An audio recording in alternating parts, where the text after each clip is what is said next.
Hey guys, I'll be doing something different for this one, a bit of a commentary, just to explain a bit better what was happening during the flight, which I'm about to show you.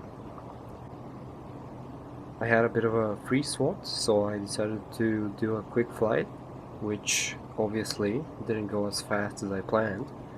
Server I played on was Blue Flag Caucasus on the blue team.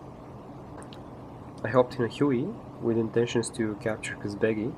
I had some issues with the ground crew though, not servicing me, so after 25 minutes of trying to get rearmed and refueled, I just gave up and went off a bit heavier than I would wish. So let's quickly check on the flight plan.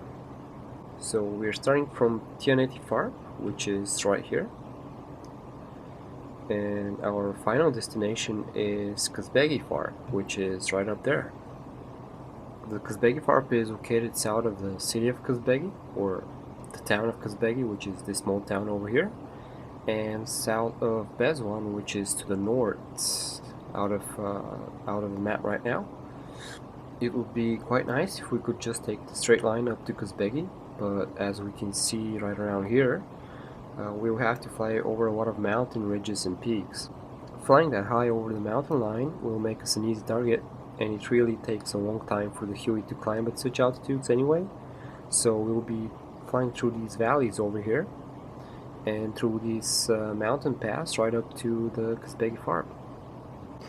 Normally a straight line would be around 35 nautical miles, but by flying through these valleys we're looking at around 49 nautical miles, which is around half an hour of flight time. Okay, here we can see a close-up of the route we'll be taking. Normally, I like to look at the map before takeoff, build a visual route in my head, using visual references, and not look at the map at all during my flights. Normally, you might want to check the distances of the different legs of your flight and calculate how much time it will take you to get to there. But I've already flown this route a couple of times, so I know my way around. So we'll start with a pretty much west direction after takeoff, and after a really short period of time we'll be flying over some hills, and the mountain lines and the valley in question we were talking about will open up in front of us right here.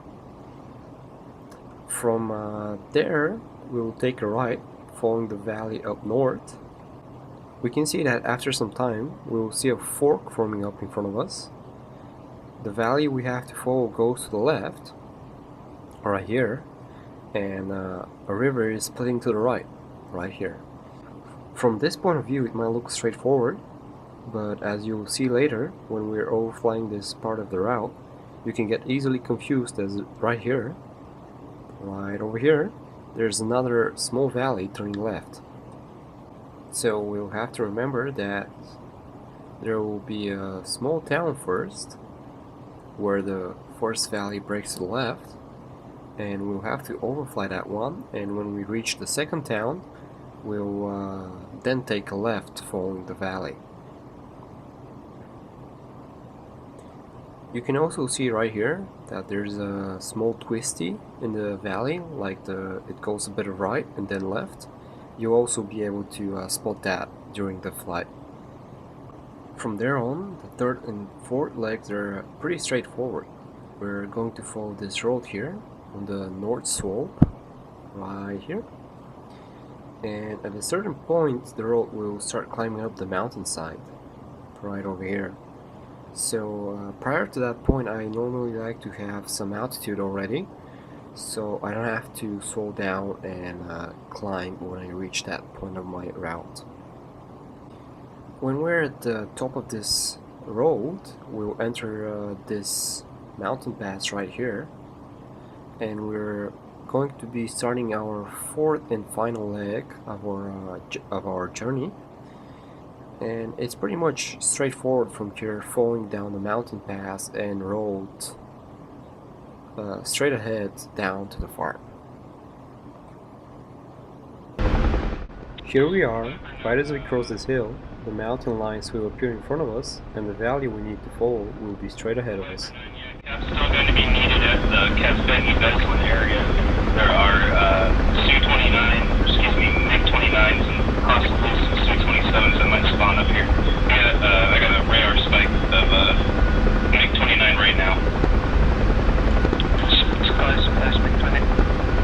Viper shadow. Sky is dead. Call for Viper. What a beauty. Sometimes DCS just looks so good. I'm aware.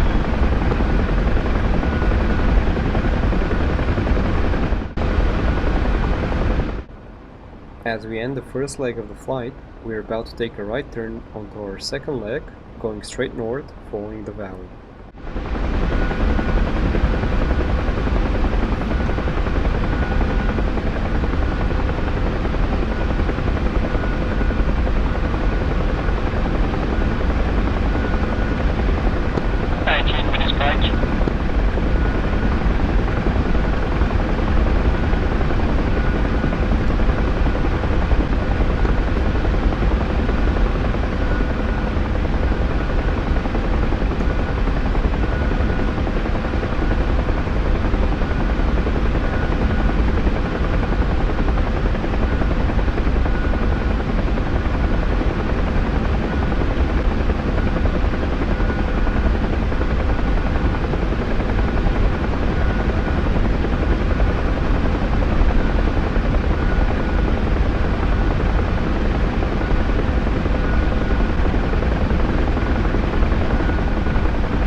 As I mentioned in the briefing for the flight, we can see, in front of us, the small right-left twisty is coming up.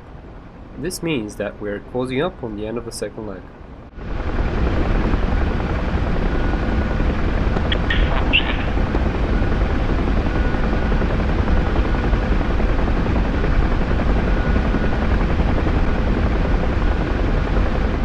Crossing over this small hill, we can see the first town we mentioned back in the briefing, and subsequently the dead-end valley on the left, which we have to look out for. This is our sign that we have to continue on our current path.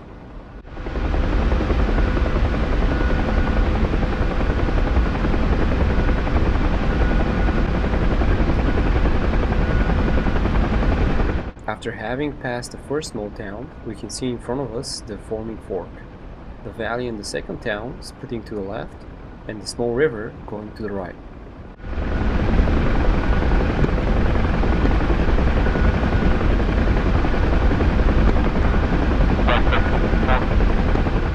As we made this left turn, we marked the end of our second leg and go on to our third one, where things got interesting.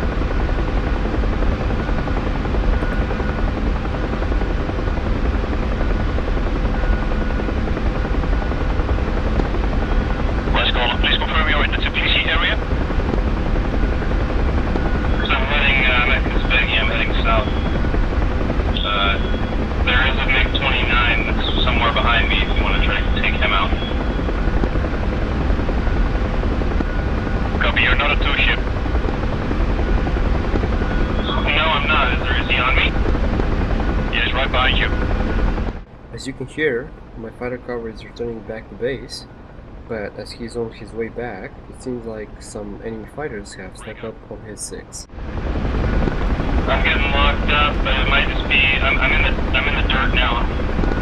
I just dove to the ground. Okay, I'm in front of you. I'm shooting.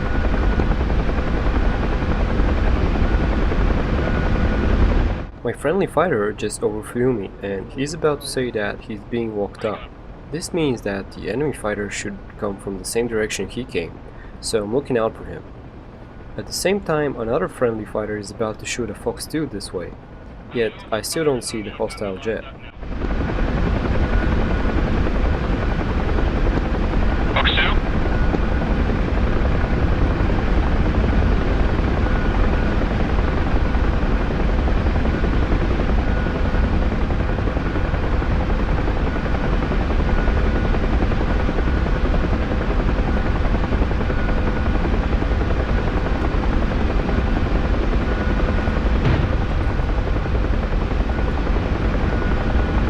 Out of nowhere, I get hit by a missile and my pilot is dead. I dive straight down to try and cover myself, mask myself as much as possible. I didn't see a missile coming from the front, so it might have been our friendly fighter who called Fox 2, but I guess we'll never know.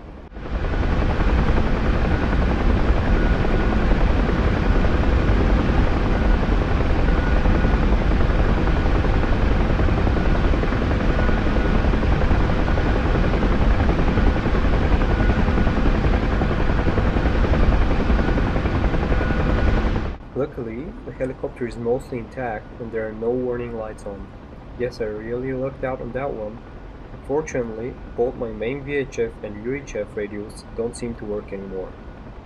I tune up my only remaining VHF FM radio and see if anyone's on it.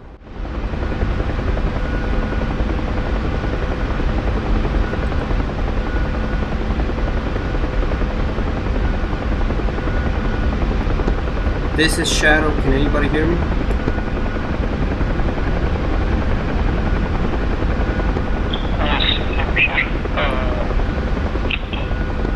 Okay, this is Shadow, type Huey, en route to Kazbegi. This is a distress call. I just got hit by an unknown target on my route to Kazbegi. My pilot is dead. I'm currently flying with my co-pilots. 2 radios are down. I'm requesting immediate cab emergency. Can you relay my message onto 264 uniform? Sorry, I'm Russia, very bad English. Well, blah. That's just great. My only hope is a I'm Russia, very bad English dude, blah. Guess I'll have to channel my inner Russian. In terms of our location relative to our route, we're climbing up the mountainside, following the road and about to end our third leg, entering the mountain pass.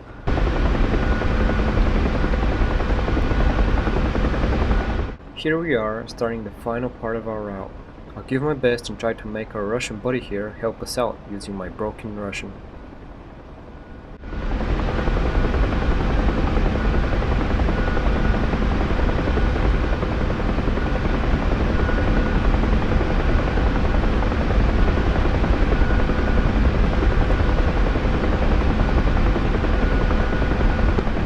He's hit. Я хочу, можно ты пойдешь на частоту 264 and say that I'm hit, say shadow hits to Kazbek. Need help. Смотри, я 264-ю частоту слушаю, но я ищу встречи со своими соскладниками. То есть я слушаю все радио, плюс еще их слушаю.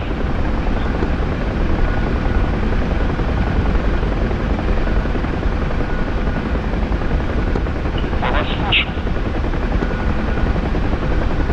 Но ты тоже говоришь?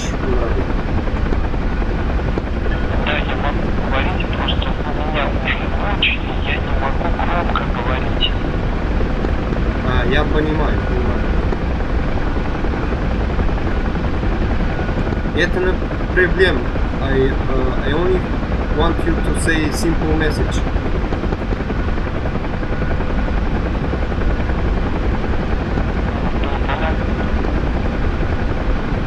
So at this point I gave up. I knew the fart was pretty close, pretty much in sight, so there was no point in trying to continue the conversation.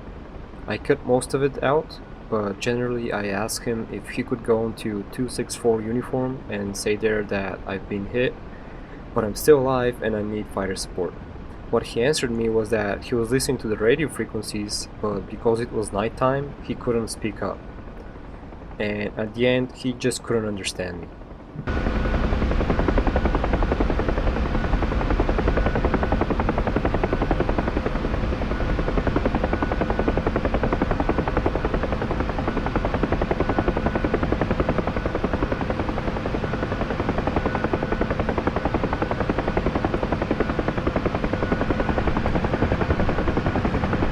So this is pretty much it.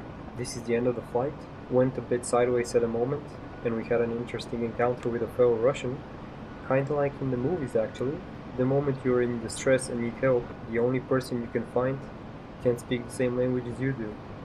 Hope you've enjoyed it. See you in the next one.